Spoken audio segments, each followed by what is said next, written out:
Bueno, gente, espero que se encuentren realmente muy bien. Como siempre, le doy la bienvenida una vez más al canal de Filosofía en Marcha y en esta ocasión con un encuentro más que especial porque estoy acompañado de dos profesores, doctores en filosofía que ya han estado en reiteradas oportunidades en el canal y en esta ocasión especial rememorando y trayendo nuevamente a Gianni Bátimo y a su filosofía, a su teoría filosófica, y ni más ni menos que acompañado del doctor Ricardo Poiercin y del doctor Carlos Pairetti, quienes han dedicado sus trabajos de investigación y de clases también a la filosofía de Gianni Bátimo.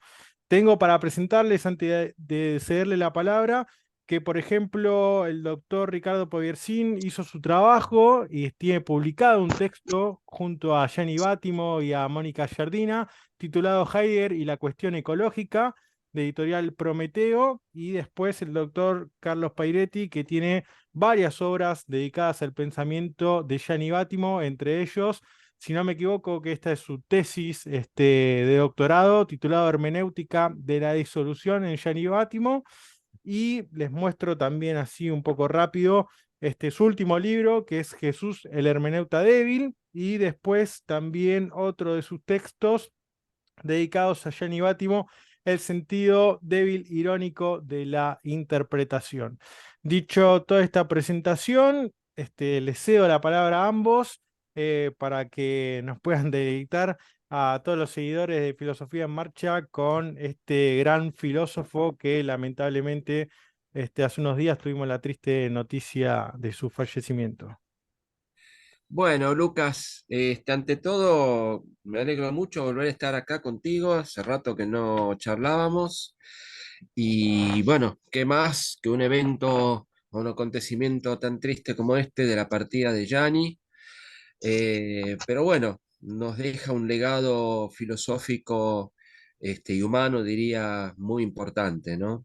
Y bueno, estoy muy contento de estar acá contigo y sobre todo también con Carlos Pairetti, que ya es un amigo, un conocido, y que los dos, ¿no? Hemos pasado los tres, acá hemos pasado de la virtualidad a la presencialidad, o sea, nos conocemos presencialmente y hemos conversado en alguna oportunidad.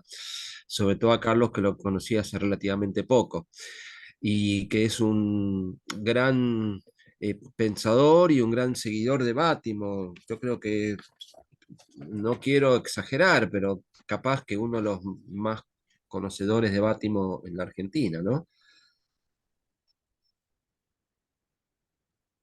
Sí, en español, por lo menos, anda ahí. No sé qué dice Carlos, cuál es su propia opinión.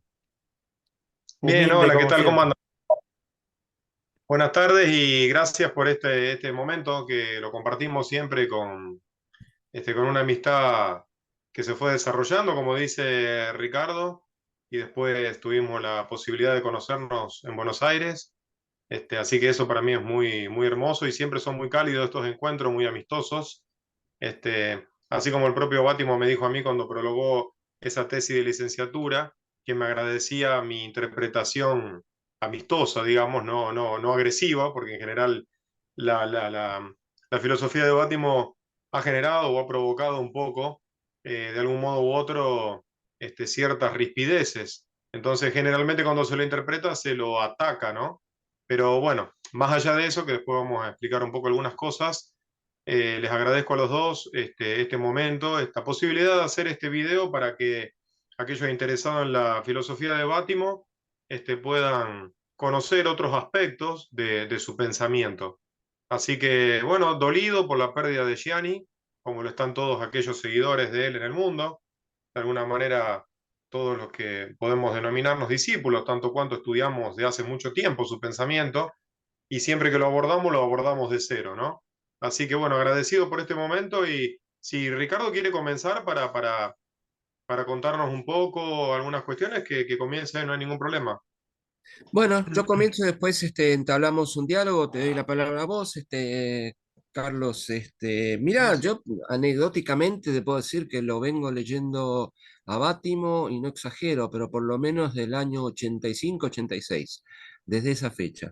Lo empecé a leer, al poco tiempo que empecé a leer a Bátimo, perdón, a Heidegger, ya había leído algo de Nietzsche y bueno, su pensamiento siempre me impactó mucho y durante todas estas décadas me ha acompañado.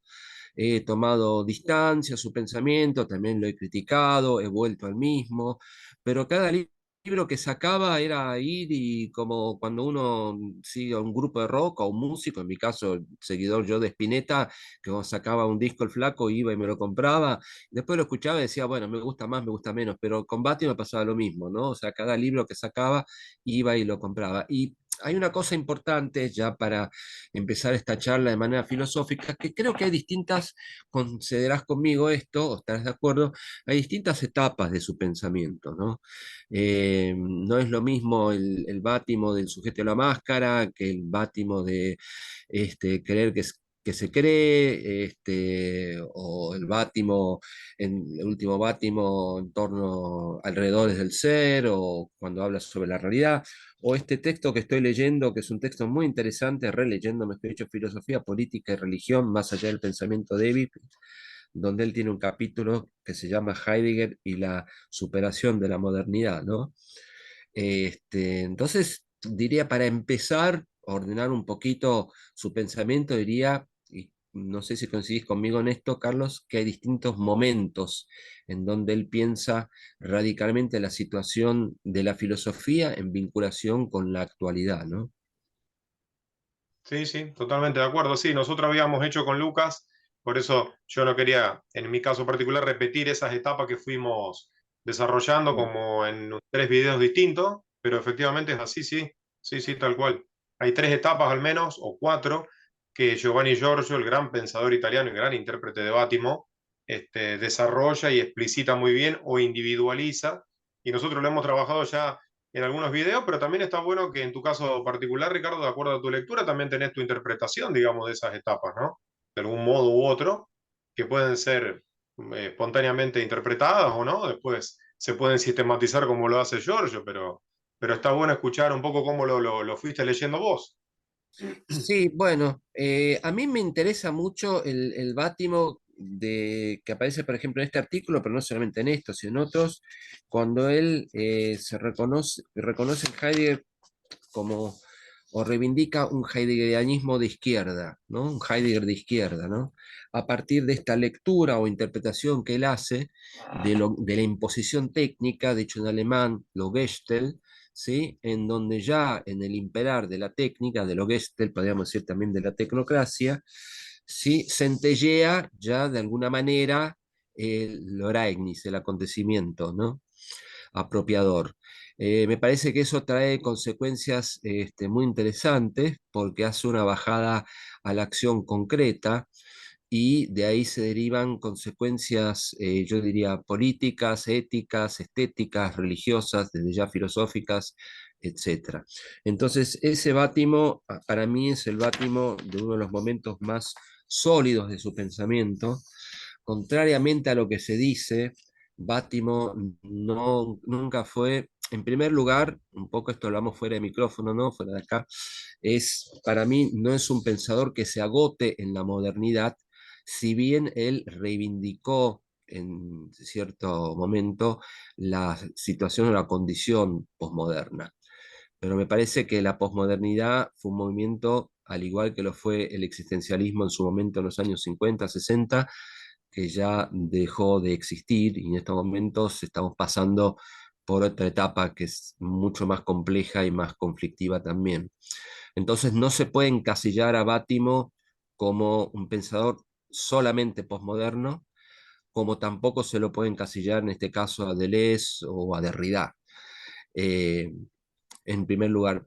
Por otro lado, me parece que, y esto lo dice él en varios de sus textos, y también ha sido mal interpretado, es un pensador que al reivindicar la hermenéutica, ¿sí? Una lectura hermenéutica, reivindica también la racionalidad, o sea, el uso de la razón humana.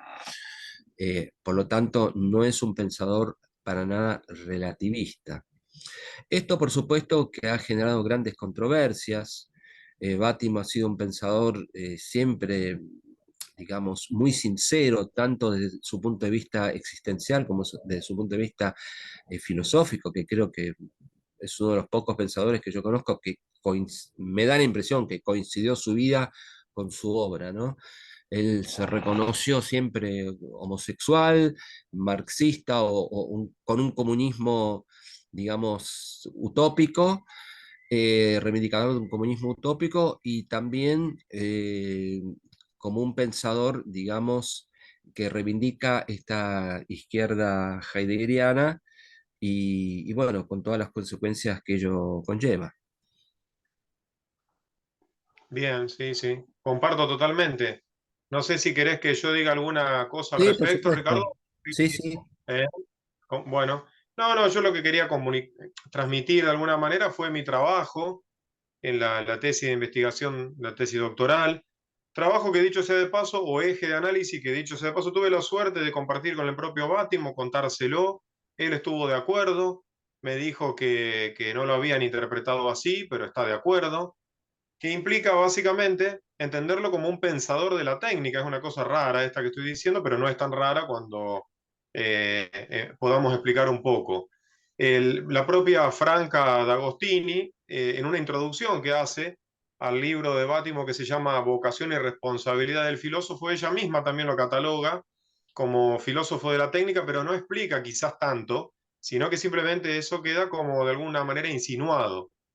En el caso particular mío, a mí me interesó entender o desarrollar fundamentalmente que la hermenéutica de Bátimo es una hermenéutica que encuentra la quinta esencia de lo propio en el horizonte Gestel. O sea, es en ese horizonte donde se cocina la esencia de la hermenéutica de Bátimo, pensada en un término radicalísimo, ¿no? Ultra radical. Además, también, agregando lo que vos comentabas, Ricardo, recién, Bátimo rebasa con creces para mí la condición de la posmodernidad, si bien él también se autodefine como posmoderno, pero además también porque la posmodernidad es superación de lo moderno en términos no de una cosa que viene después, sino en términos de la diferencia.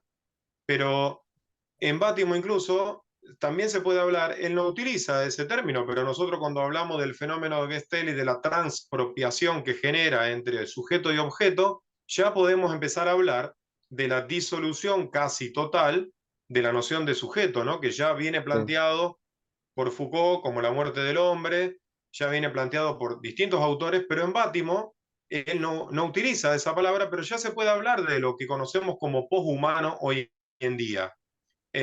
La propia hermenéutica de Bátimo, que yo la catalogo, no aparece nunca en ninguna parte de la obra de Bátimo juntos, estos dos términos, hermenéutica de la disolución, sí aparecen todo el tiempo separados. Cuando uno lo lee a Bátimo, en todo momento aparece la palabra disolución y la palabra hermenéutica, pero siempre por separado. Bueno, yo junté esas dos palabras y hice como una especie de jerga, digamos, ¿no? Hermenéutica de la disolución, y es el eje de lectura que yo utilizo para estudiarlo. Ese eje de lectura o hermenéutica de la disolución tiene dos aspectos que se ven claramente en el propio Bátimo, que son, por un lado, la estimulación de la disolución de los absolutos metafísicos, y por otro lado, el acompañamiento de esa disolución tratando o intentando marcar el límite a esa disolución. En el primer caso, la identificación es beber un poco de la fuente de Nietzsche y Heidegger, de la muerte de Dios en Nietzsche y del nihilismo heideggeriano, y en el segundo, tomar nota de la cuestión Gestel en Heidegger, que Bátimo dice que el Gestel en Heidegger es como una especie de japa legómeno, es decir, como algo que se trató en la obra heideggeriana, pero no en la profundidad que ameritaba, así lo dice Bátimo, ¿no? Sí. Pareciera como una cuestión que aparece en el libro del Giro, en Heidegger, aparece en Identidad y Diferencia, aparece en la pregunta por la técnica, por ejemplo, esa palabra, pero como que nunca se la trabajó hasta el fondo, no se sacó, dice Bátimo, la conclusión que se tiene que sacar de todo lo que implica eso para la disolución de la metafísica, ¿no? Para entenderlo como culmen de la metafísica y al mismo tiempo la disolución lo que implica el relampaguear del Araini y un nuevo evento del ser. Ese nuevo evento del ser, que Bátimo, siguiendo a Heidegger, lo trabaja así, y yo lo leo a través de esto que vuelvo a repetir, es hermenéutica de la disolución, es decir, todo el motor de Bátimo es pujar para que se disuelvan los absolutos, pero al mismo tiempo marcar los límites a esa disolución para que no nos quedemos totalmente desamparados, como él dice en un texto en el libro Nihilismo y Emancipación, ¿no? La metafísica, dice Bátimo, no nos deja totalmente huérfanos. Y él dice, en un momento determinado, que el Gestell produce justamente el paso de un pensamiento dialéctico en Bátimo a un pensamiento postmetafísico, o sea, de una superación iva bindum de la dialéctica a una superación distorsionante, a la furbindum, ¿no? O sea, el Gestell es el eje para terminar concibiendo efectivamente un pensamiento postmetafísico, en el caso de Bátimo radicalísimo, llevando la hermenéutica a un grado exponencial de radicalización que no se puede lograr a lo mejor por la otra vía, tanto cuanto se lleve hasta las últimas consecuencias todo lo que el fenómeno Gestell tiene para decir, tomándolo en serio y analizándolo en la profundidad que eso amerita. Además, Hay varias... Carlos, Sí, disculpa sí, que te decime. interrumpa. Digo, vos también en tu obra es como que una vez que planteás esta cuestión de más allá del sujeto y este ocaso del sujeto, y mencionás esta cuestión de la superación, de la Verbindung del humanismo, después planteás también como en distintos planos ese tipo de disolución, ¿no? De la ética, la religión, la estética, la política. Claro, esos planos tendrían que ser abordados, por supuesto, prácticamente en un video en cada una de esas cosas, ¿no? Porque cada uno, como lo habrás leído vos, Lucas, por ahí, tiene mucho alcance, ¿no? En la ética es una cosa, en la dimensión estética es otra, en la dimensión religiosa otra, y así en cada caso, ¿no? Que podríamos también en alguna oportunidad poder profundizarlo a cada uno de ellos porque son como muy, muy interesantes. Pero a mí, antes que eso, me interesa leer brevemente un renglón, ¿no? Simplemente, donde el propio Bátimo habla de la necesidad de hacer cuenta con este fenómeno. Y fíjate cómo lo dice él, por ejemplo, ¿no? El documento más significativo que la obra del Heidegger de la madurez proporciona para comenzar a pensar más articuladamente en términos de fundamentación hermenéutica, me parece que es su meditación sobre la esencia de la técnica y sobre la noción de Gestell. Esto lo dice Bátimo en Más allá del sujeto, ¿no? Específicamente en ese libro, Bátimo dice que la hermenéutica de la actualidad es aquella que es capaz de hacer cuenta con todas las consecuencias que este fenómeno que Heidegger estudió, insisto, para Bátimo de manera muy sesgada, de manera muy marginal, si se quiere, los especialistas en Heidegger sabrán al respecto de qué estoy hablando, en virtud de esa capacidad de hacer cuentas con ese fenómeno, la hermenéutica alcanza precisamente ese outgrew, ¿no? Esa desfundamentación absolutamente radical que permite todo el tiempo acompañar este evento marcando los límites a la disolución que va produciendo en cada una de las esferas de lo real. Quería leer podría leer otros también, para mostrar cómo Bátimo juega con eso. Incluso quisiera decir otra cosa. Bátimo empieza a hablar del Gestell específicamente por todo lo que yo recorrí en mi investigación, de todo lo leído. En el último artículo de las aventuras de la diferencia del año 1980, en ese artículo que se llama Dialéctica y Diferencia, bien, en ese articulito, Bátimo al final de ese libro empieza precisamente a hablar del Gestell y ahí, de ahí en adelante, hasta la última obra que tengo yo, que es Alrededores del Ser, no deja de hablar una y otra vez sobre el Gestell, ¿no? Nunca se separa de ese enfoque y metiendo dentro de las consecuencias de este fenómeno Gestell un montón de cuestiones que recupera una y otra vez, como por ejemplo la diferencia ontológica en Heidegger, la muerte de Dios en Nietzsche, que hay como una especie de correlato entre esos dos términos en Bátimo, e incluso nunca separándose definitivamente tampoco de la lectura de Walter Benjamin, de este texto sobre tesis de la historia, siempre teniéndolo como horizonte, va de alguna manera, yo discrepo con Giovanni Giorgio, si bien es muy lúcido y muy interesante el libro de Giorgio, donde marca las distintas etapas que alguna vez trabajamos y ahora no puedo repetirla porque sería muy extenso. Discrepo porque yo veo en Bátimo un hilo conductor ininterrumpido a lo largo de su producción filosófica, donde este fenómeno en realidad del Gestel ya está al principio casi de la obra, en realidad de Bátimo. Si uno lo lee con atención se va a dar cuenta que esto ya está como una inquietud que se ve que le llamó la atención y que a Heidegger no se lo ha ido en profundidad en ese aspecto, ¿no? Entonces, el hilo conductor para analizar es hermenéutica de la disolución, que sería una hermenéutica capaz de hacer cuenta con este fenómeno de la imposición, que así traduce Bátimo Gestalt como imposición de la ciencia técnica o de la tecnociencia.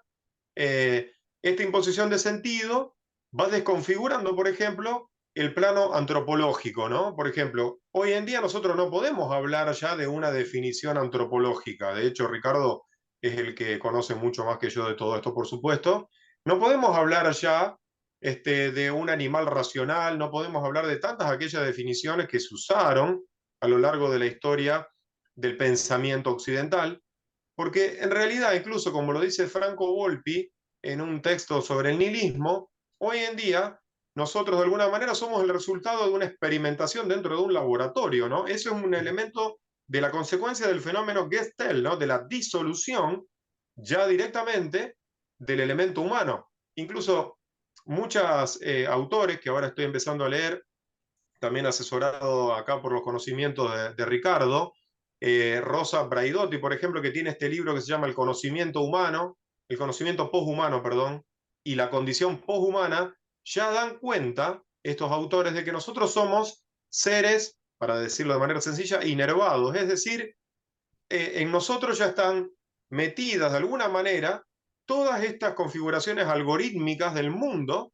totalmente gobernado por la tecnociencia, desde el punto de vista fundamentalmente de la comunicación, ¿no? Incluso con ello aparte todo lo que es el mundo de la experimentación en sus distintos niveles, más todos los impactos que eso produce en la ecología. En fin, como se verá, ya termino con esta idea, así le doy la palabra a Ricardo. Como se puede ver acá, en Bátimo de alguna manera están pensadas ya muchas de estas categorías para poder acompañar esta disolución de la realidad en la que estamos moviéndonos hoy en día, que autores como por ejemplo Byung-Chul Han lo desarrollan, pero ya especificando, diría yo, con ejemplos concretos, ¿no? Uno cuando lee Infocracia de Chul Han, cuando lee La Sociedad de la Transparencia, La Sociedad del Cansancio, bueno, podría nombrar varios libros de él, en realidad son una especie de explicitación de este horizonte que es en el que nos estamos moviendo. De todas maneras, y redondeo, Chul Han, para mí, a diferencia de Bátimo, fíjense qué interesante esto, tiene como una exagerada nostalgia de un mundo perdido. En cambio, Bátimo ha sabido meterse en esta disolución y acompañarla en esta despedida interminable, no infinita, dice él, porque si no sería como un elemento metafísico, interminable e ininterrumpida de la disolución del ser, ¿no? Como explicó antes Ricardo, de la lectura de izquierda de Bátimo, es decir, el ser, no sé si lo vamos a recuperar como en un salto atrás, digamos, sino que vamos a ir entendiendo que se va a ir disolviendo, que es una manera de volver a recuperarlo, la disolución gradual e ininterrumpida de los absolutos metafísicos, ¿no? Entonces, en ese sentido, creo que todavía hay mucho para seguir reviendo y releyendo en Bátimo, porque nos da de alguna manera herramientas, si ustedes quieren, para poder acompañar el gradual e ininterrumpido modo en el que el ser se va disolviendo frente a nosotros, ¿no? En todos los planos de la realidad, que quien más, quien menos eso lo sabe, aunque no pertenezca al mundo de la filosofía. Sí, sí, me quedo pensando en lo que decís, dijiste muchas cosas, pero concuerdo con vos y quería hacer una acotación. Este abandono de los absolutos o esta disolución de los absolutos, en primer lugar, es una buena noticia, porque han sido estos absolutos los que han generado, digamos, grandes conflictos, grandes guerras, grandes violencias, y todavía lo siguen haciendo. En Bátimo hay como una reivindicación de la hermenéutica en el sentido de debilitación del ser, pero también hay un sentido de debilitación de todo aquel discurso violento y hay una apertura hacia la otredad. Ahora, me quedé pensando, ¿no? Sobre todo cuando hablas de lo posthumano, del posthumanismo, cómo este posthumanismo ya, como vos bien lo dijiste, implica que el hombre, el ser humano, ya está atravesado, inervado, creo que dijiste vos, no me acuerdo cuál fue el término, por la técnica, ¿no? Y fíjate que interesante porque estamos acá a kilómetros de distancia, ¿no? Hablando a través de una máquina, a través de un elemento específicamente técnico.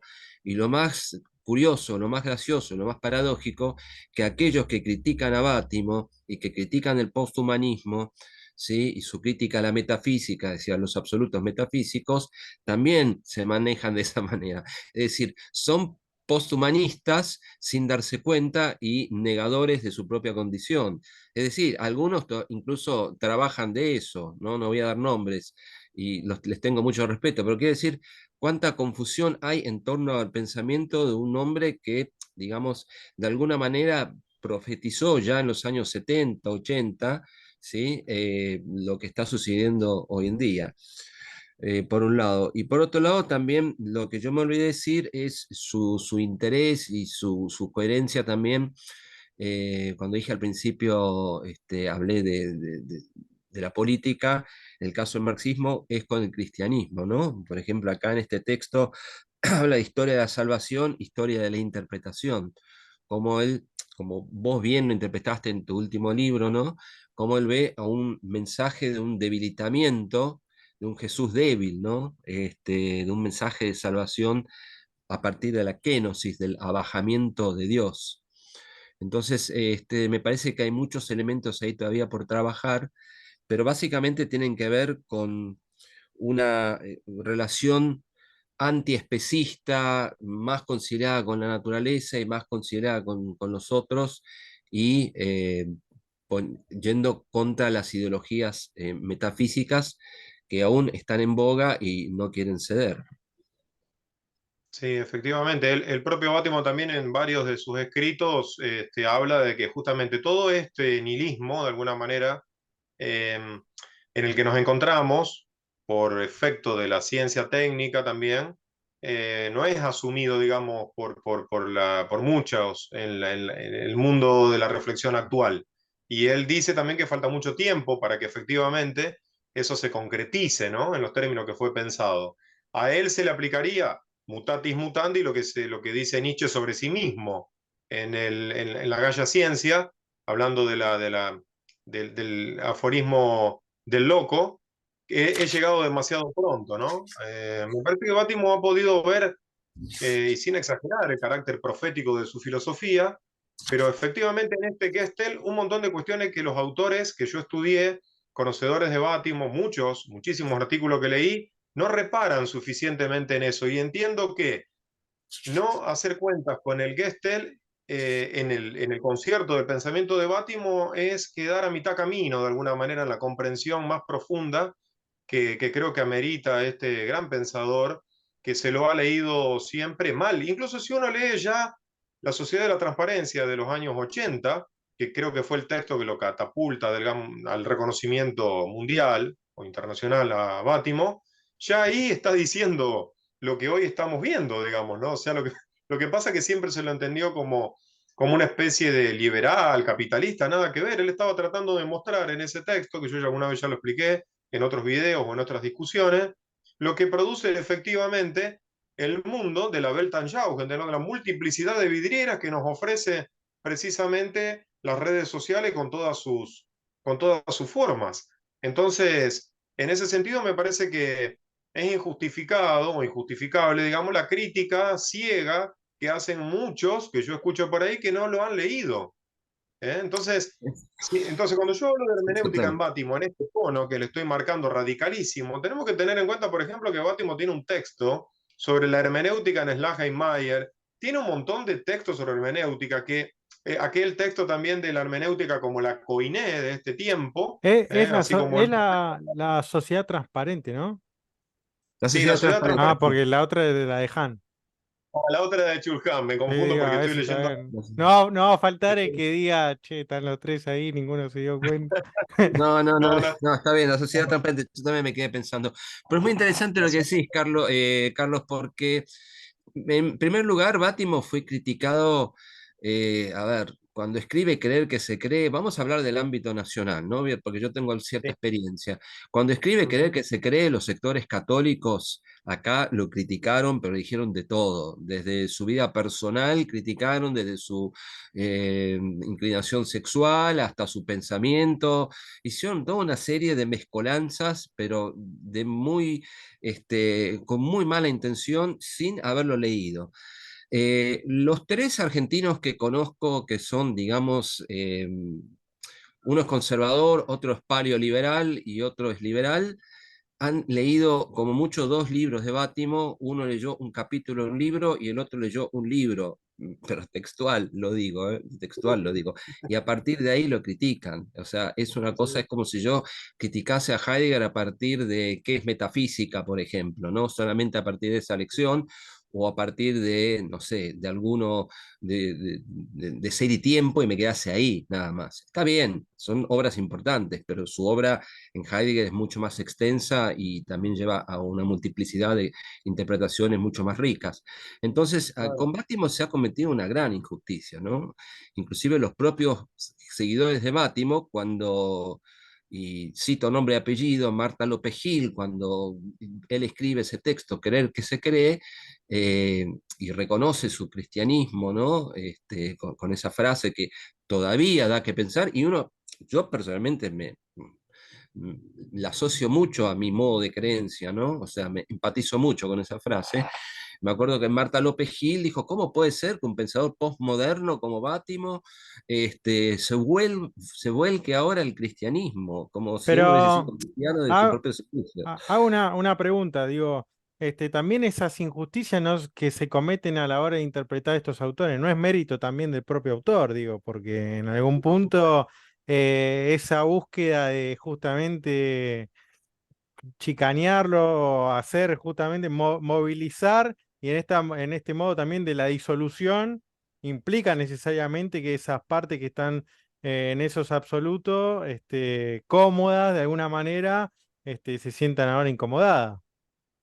Exacto. Es que sí, Lucas, porque es mucho más fácil aferrarse a Dios como acto o al sujeto cartesiano o a la lucha de clases, etcétera, ¿sí? Que nos da algo sólido, nos da algo objetivo, ¿sí? Y eso es una actitud, como el mismo Bátimo dijo, o sea, una actitud típicamente neurótica, aparte es una actitud que muestra a la persona que hace eso un gran miedo de no ver sus propios supuestos, porque el problema no es tener supuestos, sino como dijo un filósofo argentino que no me acuerdo del nombre ya hace mucho tiempo, el problema no son los supuestos de los que uno parte, el problema es ver esos supuestos y admitir esos supuestos. Entonces, Claro. claro, es mucho más fácil quedarse con una visión tomista, con una visión marxista, con una visión, no sé, de quien quieras, ¿sí? Que empezar a cuestionar todo esto del supuesto donde yo estoy partiendo. Y de Claro. ahí que el no cuestionamiento, que sería nada más y nada menos que una tarea socrática, creo yo, lo que habría que hacer, y es lo que hace Bátimo, conlleva precisamente a este tipo de insultos y desvalorización de su obra. Nos queda un Claro. minutito. Yo no sé si quieren compartir alguna idea final o algo antes de cerrar. Sí, sí, yo quería decir lo siguiente, un poco todo lo que estamos criticando de los que critican a Bátimo pueden inscribirse, ponele, dentro de lo que se conoce como nihilismo pasivo en Nietzsche, ¿no? Y el Sí. nihilismo, por ejemplo, que Bátimo defiende, es un nihilismo activo, ni siquiera es reactivo, es activo, porque el reactivo implica, y esa es la lectura que muchas veces se tuvo de la lectura de Bátimo, de tomarlo como un nihilista reactivo, es decir, reventamos todo lo que hay y vemos para dónde va. Yo me acuerdo que cuando se estaba legislando acerca del matrimonio igualitario, me invitan acá a un canal del pueblo, y yo hablaba en términos de nihilismo activo, bueno, me dieron, me dijeron de todo, que nos vamos a quedar sin valores, nos vamos a quedar sin rumbo, no. El nihilismo activo implica la Furbindung esta de Heidegger, es decir, que eso lo produce el Gestel también. Tomamos de manera distorsionada lo que fue, no lo aplicamos tal cual, pero tratamos de crear nuevas condiciones para un mundo distinto, ¿no?